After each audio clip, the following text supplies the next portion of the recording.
also another interesting scenario that developed, of course, during the week, whereby the Labour Party, as well as Peter Obi, amongst other things, are seeking details relating to the information and communication technology experts used by the Independent National Electoral Commission in the conduct of the election. All right. Of course, we do know that Peter Obi and the Labour Party are challenging the victory of President Bola Ahmed Tinubu. Now, in two separate motions argued by their lawyer, Patrick Ikweto, Obi posed 12 questions be forwarded to INEC as part of efforts to support their petition, which questioned the integrity of the election. Now, the petitioners averred that the interrogatory application, if acceded to, would assist them in solidifying their claims that the conduct of the election was flawed. However, the Council of INEC, in the person of Kemi Pinheiro, objected to the move on the grounds that the application was brought outside the time specified by law. That is also another thing, outside the time specified and allowed by law. He contended that moving the application outside the pre-hearing session had robbed the court of jurisdiction to hear it. Also, both the Council for President Bola Ahmed Tinubu, Akin Olujimi, and Council for the APC, Latifa Bibi, they opposed the request. So here is my question, because Justice Haruna Samani reserved the ruling on the interrogatory applications by Obi and his party, and further adjourned the hearing, till another time. So I'm going to ask you, Mr. Elvis, first, before I actually ask Barrister Chirinwoke, because he actually has a portfolio to respond to this question. Obi said that it is important for the ICT experts to be interrogated. They were trying to find out why it is just the February 25 elections results that could not be uploaded to the IRF portal. Now, witnesses have been coming in to testify from both the PDP, the APC, and INEC camp. And the APC and the INEC are averring to Peter Obi and his team questioning the ICT experts that INEC used for these elections, because I'm sure they must have done their own findings to find out what exactly could have caused the glitch that INEC talked about. Recall too that Lai Mohammed in Washington said that INEC deliberately withheld uploading the results of the IRF portal. That is what he said. Now you're hearing the INEC chair say that it was a technical glitch. Now they are trying to question the ICT experts that were employed by INEC, trying to ask some questions as to how exactly did that glitch occur, and the APC is refusing as well as INEC. Don't you think that's raising dust or creating some sense of suspicion to a whole lot of speculation that the elections were truly marred and fraudulent? Yeah, I'm even thanking God that the ICT expertise from INEC is not imported by Labour Party. And I'm also grateful that the ICT expert is ready to yield to the call that he was, to come and, play his role as an expert before the tribunal. But the issue there is, I don't know why INEC and APC should be against somebody that is coming to speak the truth to the election that they told us that there was a glitch. What the tribunal want to know was what led to it, and why is it that it only happened to the presidential election, even when the National Assembly election, Senate and House of Rep was also done that day, but those ones were transmitted into the IRF portal. But the presidential election results could not be transmitted. What happened? So I am of the opinion that the court says that it was not filed or whatever, and so because of that they cannot take it. Yes, but the lawyer said outside the allowed or allotted time. Allotted time. So, but the lawyer said I listened to his Labour Party's lawyer, and they said there is still a way for them to also still come up with the matter in a different form. So we are looking at, because that's a very serious ground in what they told us that happened, why we could not see the presidential election in the RF portal, that there was a glitch. We need to know what happened, why it happened, and why was it now concerning only the presidential election results, and it didn't affect the other two elections that were conducted the same day. These are issues. I think the Labour Party, the APC and the INEC should allow transparency to flow into this matter, because this was why Nigerians were talking about televising it live, so that every one of us can also be sending text messages and also be contributing. But they said it was going to distract them. But the feelers we are also getting, we are going along with them, and we are also seeing where the matter is tailoring to. The truth has to be spoken, and we have to get out of this mess. Barrister Chiro, ever since this particular development came up, you know, a couple of people have said the APC and INEC are actually afraid of Labour Party's evidence. Possibly the evidence they have could be quite indicting, and that is possibly why they're looking for avenues, you know, that is the INEC and the APC are looking for avenues through which some of this sensitive, evidence may not be allowed. This is not my opinion. Of course, we do know that a lot of people participate on social media. They're following, and you're hearing critics give their response, and a lot of political stalwarts too are responding to these questions. Now, the question I want to ask you is, do you think that the Labour Party has a strong case against INEC and APC if they're saying that these ICT experts should be interrogated? Is that something that they know? They already know beforehand that could be quite indicted. And then now that APC and INEC are refusing for these individuals to be interrogated, do you think that there is a strong case to be pointed out there? Yeah, as a lawyer, we are not supposed to exhaustively discuss a matter in courts, as my be like subjudice. But then, superficially, we can give our opinions and other things. For me, we know that INEC and APC are somewhat determined to rob the court of certain kind of access to what transpired during the election. It's a very big surprise that INEC, the body that conducted that election, is not comfortable to let Nigerians know what really transpired. They have been opposing almost every application made in that court, to the extent that even innocuous applications, they will say, my Lord, I'm objecting. So court, at the point, court said, you didn't even know what the lawyer was saying because you are fond of objecting to everything. That is outrightly wrong. Labour Party has been very, very formidable in this matter, with the way they've been conducting their trial. And they've been able to get results from so many states, certified by INEC officials at the polling units. And unfortunately, INEC is still opposing the tendering of those results, access exhibits, something certified by people that worked for you. Now, issue of server, you're opposing the issue of interrogating experts that you employed, that work for you, that should be bold, that you'll be very, very excited that they are coming up to tell Nigerians what transpired during this election. At least they will clear your name of whatever allegation that people out there might have regarding what transpired. You are now opposing it. You told us there was a glitch. We believed you. Now tell us how that glitch occurred. You are scared. For me, INEC could have been excited because it's an opportunity they will be looking for to tell the court what really transpired and exonerate themselves from whatever speculation people might be having out there. But unfortunately, they are the ones opposing it. Labour Party, have been very, very persuasive in this trial, everything they are doing there, because it was a Labour Party candidate that came out after the pronouncements of the winner of the election and said that he won the election. He didn't say that the election should be cancelled on like PDP. He's saying that he won the election, and they are going to court to prove it. And they have the facts that he won the election. And his vice president asserted that position also. Mm-hmm. So they know they have preponderance of evidence at their disposal. And they are ready to tender it. I will be appealing to the courts not to look at all these unnecessary technicalities. Let the matter be decided on merits. Whichever way, because Nigerians want to know what transpired on that 25th of February. Our democracy cannot advance. And Nigerians may not have the mind of still believing in democracy if that issue is not resolved holistically to a very, very logical conclusion. So my opinion is that judge should find a way to, to pierce into whatever that might make people to know what transpired. You told us there was a glitch. We didn't ask you.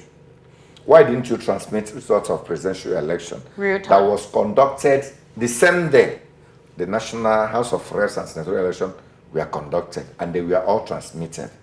If you, what result did you announce? How did you get the result you announced? Were they manually transmitted?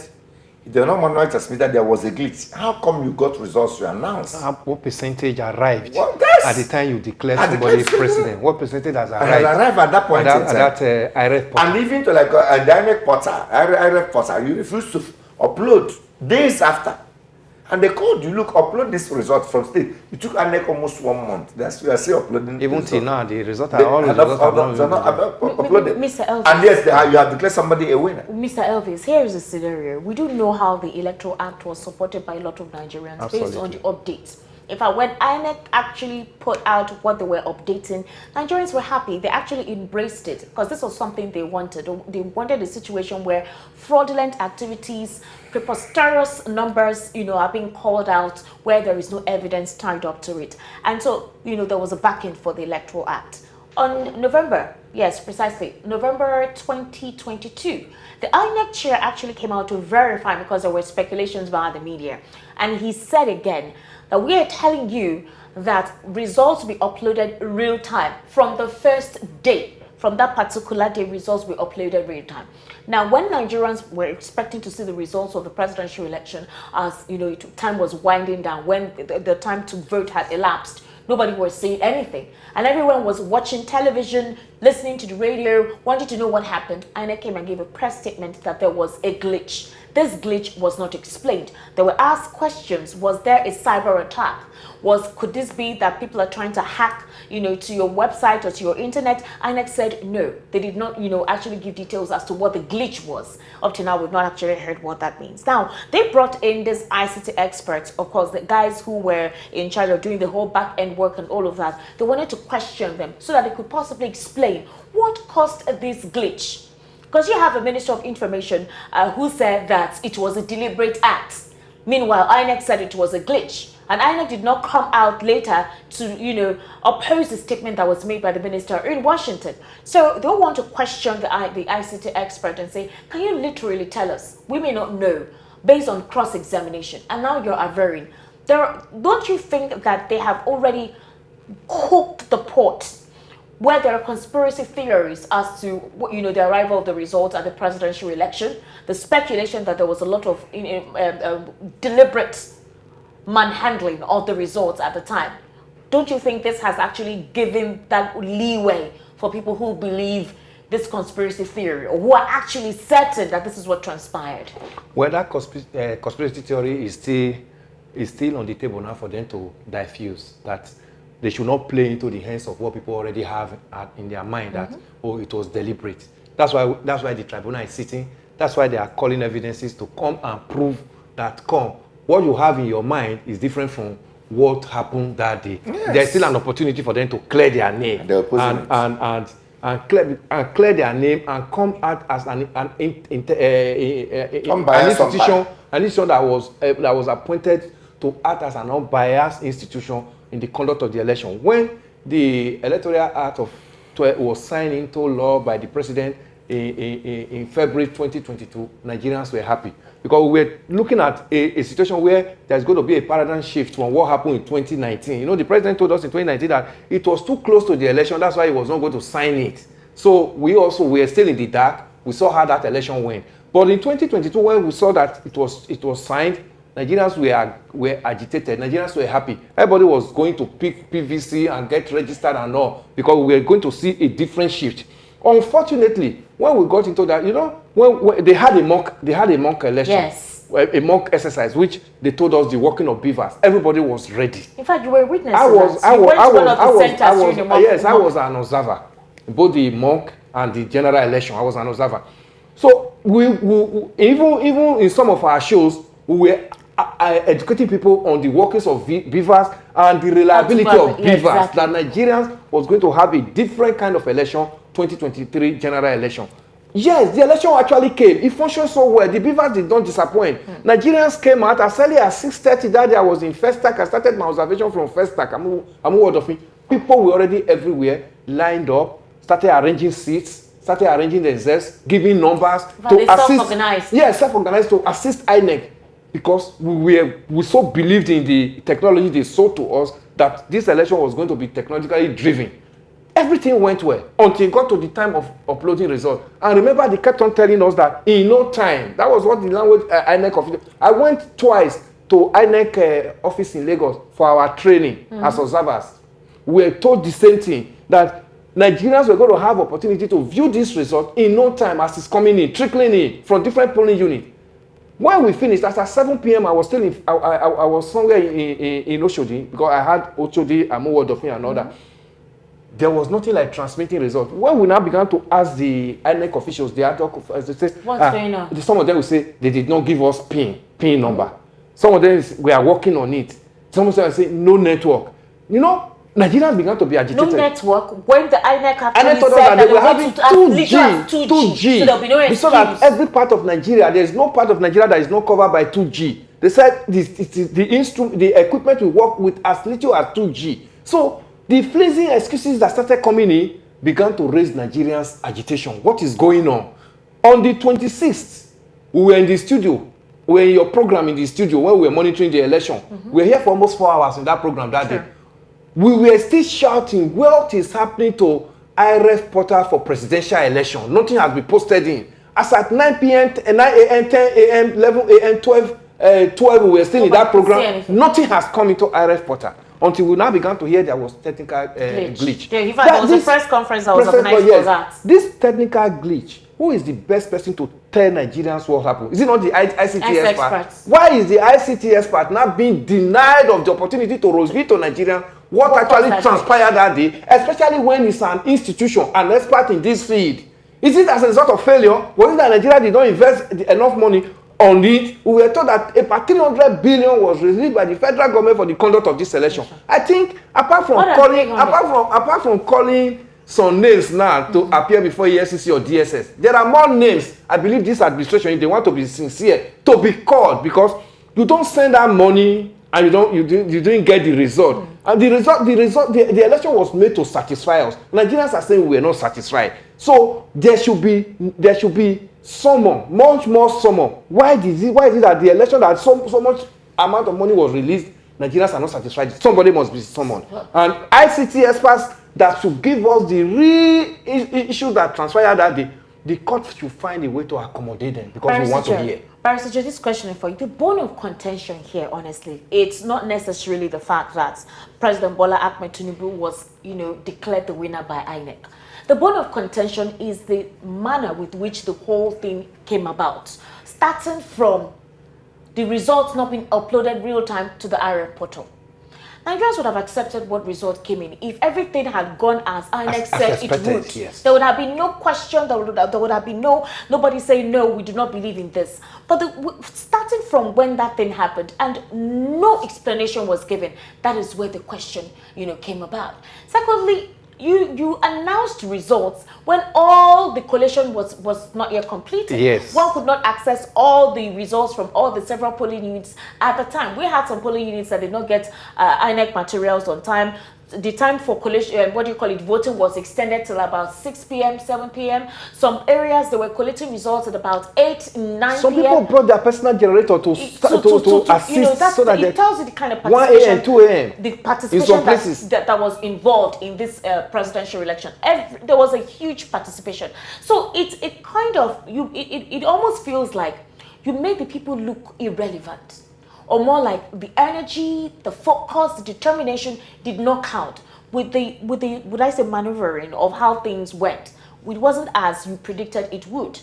So the question now is this: is it not possible that this should be the right time for INEC and the APC to prove that indeed the results that were declared by INEC were exactly what it was, regardless of the conspiracy theories already being in circulation? That is where we are having an issue. I think, let me just be very, very blunt and brutal at this level. We noticed what's happened in Osun State, and it took some political players by surprise. I believe that was what they saw, that they can't stop INEC from going electronic. But then what do we do about this transmission? So the deal of how this election was rigged was basically on don't transmit these results. That was the deal. That was the deal on how this presidential election was rigged. Because they have seen what happened in Osun State ahead of them and discovered that, look, if this is done, the wishes of people will definitely count. And from the handwritings on the wall, from the opinion polls and everything that came out prior to that election, it was not favorable to APC and the candidates. They saw it. They have people on the ground. That's not mind all the noise about banners and posters and whatever. This is your objective perception. Yes. So the real deal was like, don't transmit these results. Because if it is transmitted, the actual winner will appear. So, and that was why INEC, for me, that was why INEC is fighting it. Because common sense will make you to know that, look, this is an opportunity for INEC to come and clear itself regarding whatever suspicion Nigerians might have concerning that election. Your experts would have taken the center stage, analyzed to us. That was the matter we tried about ship hijack. When they called someone that was like into oceanography and everything, that he came to court, when he was being interrogated, he lectured all of us in the court about how ships were being operated. In fact, everybody was like, listening, because he knows he was a oceanographer. And after that explanation, court was well guided as regards what transpired in that high sea. I was expecting INEC to get your ICT, to just like myself, now make allegation against me as a lawyer or whatever. What would be like agitating my mind was like to give me a platform for me to come and explain how these things happen. Now I'm the one now opposing my own staff from coming to tell the world what transpired on 25th, why you could not transmit the results. But court is aware. You know one thing about court? That is why, in most cases, Supreme Courts are very, very cautious while upturning the decision of the lower courts. Because the lower courts are the courts with the opportunity of seeing the demeanor of the witnesses and the witness box during cross-examinations and when court... when you say demeanor, that is the look and the countenance, attitude, and everything we're being asked. When you go to appeal court is not giving the opportunity of seeing all those things. They are just going by whatever that they collected from the lower courts. So the court of first instance, now this tribunal, they are watching. They are looking at what INEC is doing. When you are being mischievous in court, even that's in the opposing, whatever technicality they want to deploy to oppose it, courts knew their fears. They are aware of their fears. Because if they don't have that fear, you don't oppose it. You allow him to go on and tell the court what transpired. And even if you don't tell the court what transpired now, it is presumed that what the other people said that was actually what happened will be taken as what happened. Because you have opportunity of telling us your own side. Because they are saying that, look, it was a deliberate act to make sure that the real results was not announced. And now opportunity came for you to countenance that, and you're opposing it. So court may go by what they have said. Because it is something strange and very, very queer that an umpire that conducted the election is opposing a move by her own employee to enlighten people regarding what transpired. So the point now is that they do not want us to know what transpired on that day. The glitches they told us that actually happened, in a layman's language, we don't know what it is. It is your technical experts that will not tell us how that thing happened.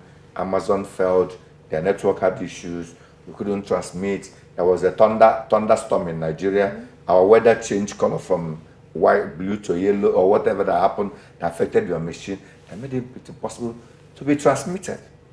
So whichever way, I believe Nigerians are watching.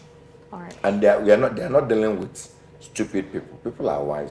Even the judges, they're also looking at whatever that is. There's evidence you may want to tender in court, even though the court might oppose. Like one drama that played out in one matter went at the National Industrial Court. That was something that we filed, and then wanted to move it. And the other counsel said that we filed out of time. Every of our effort to move the application, they opposed it. And court ruled in their favor that we filed out of time and we cannot be heard. Then now court now took their own. You know what happened? When court took their own application, it was now only them. They have thrown away our own because we filed out of time. court now, based on the own application they filed, because court was not happy that they were opposing that our application. Because the application was that they should be joined in that matter for them to come and tell the court their own side of the story, and they were like, trying to find a way not allow us to move the application. When they now finally moved their own application, court now ruled based on their own application that they ought to be joined. That they should be joined based on their own application. The own that was opposing it, that refused that we should not be heard. We were telling the court that they must be joined. They kicked against it, and court ruled in their favor that we are not supposed to be heard because we filed out of time. All right. The court now ruled on their own, which they thought that they have succeeded because there was nothing before the court again, apart from their own application. Upon that application they filed, court ruled, even from their own contention of their own application, that the facts of the case is such an extent that that case cannot be discharged, handled in court without them being a party, and they are supposed to be made a party. And we started laughing, and we started dancing in court. So nobody knows the mind of court. If you post something, court may be looking at you, but it knows where he will get to. Mr. Elvis, June 12th is Democracy Day. Apparently has been declared to be a public holiday. And after the inauguration speech of President Bola Ahmed Tinubu, the next time he'll be addressing Nigerians will be June 12th. On the set day, he's meant to talk about, of course, is going to be around 7 o'clock in the morning, 7 a.m. in the morning. All State House media, whether private, whether public, should tune in at that particular time, whereby the president will be addressing and talking about the commemoration of this year's Democracy Day. And it's an opportunity where Nigerians are expecting him to actually mention some critical issues, whereby we know we talked about inclusivity and national healing, where he's meant to vehemently make statements out in regards to that while Nigerians are celebrating Democracy Day. Do we think that he may mention anything in relation to his position right now being contended at the Election Petition Tribunal? Is there any possible that he may slightly address, something related to what is currently going on at the Election Petition Tribunal? Also, there are other salient issues too that Nigerians are expecting him to talk about, to express, based on what has been witnessed from the inauguration speech that was made on subsidy removal up until the events have transpired till now. Do we see the president actually making point on those salient issues, like bringing light to them, at his speech on Democracy Day? Very good. We are not preempting him, but we are Nigerians. He's going to talk to us as our president. I think this is his first broadcast, apart from the inauguration speech. Yes. This is his first broadcast, and it's a landmark broadcast. And you are talking about 30 years of June 12 annulment that resulted to this Democracy Day that we're going to be celebrating tomorrow. A good one. One, from my own side, my own opinion, I will expect the president to talk about the unity of this nation. Okay. Haven't been so fragmented as a result of the election and all of that. The president is not the father of the nation. We are no longer talking of politics now. We are talking about governance. And when we are talking about governance, the people are involved. And these are the people that made up Nigeria that voted for him. Whether I voted for him or not, or you voted for him or not, as he's sitting there as the president, he has one common interest for you and I. That is to govern us and give us those dividends that we are yearning for. And for him to do that, this nation has to witness a lot of peace. I should be able to move from one part of this nation to another to do my business unharmed and unhindered. That is number one. Then he has to also talk to his party men that they should join hands with him. Not pretense. They should join hands with him concretely, because this is their government, to make his government succeed and successful. If there is riot or protest or whatever in any part of this country, the president must be worried. So some of these utterances from some of his party men, the president should be able to find a way to address them and tell them, we are in government, we must hold this government, jealously and successfully for Nigerians to be able to get the promises that we gave to them in our electionary campaign. This is the time to begin to talk about that. Then the president should not forget where we are coming from. We are coming from 133 million Nigerians in diverse poverty. Multidimensional poverty. He must begin to speak on how to pull out Nigerians out of this poverty. Poverty capital of the world. In another by this time next year, Democracy Day, Nigerians must not be classified under that group. I actually want to say something. Marcus Saul, who is a typical African leader, he opposed, president. Yes, of course. He opposed and led street protests against a third-term mandate, right? But has now thrown his country, Senegal, into a bloody crisis over the same term elongation. Do you think there's a problem with African leaders? No, Esther will get there. He removed Wade because of third term. He preached against third term agenda when Wade was coming through. Senegalese rallied around him and said, yes, this is going to be our leader because he's with the people.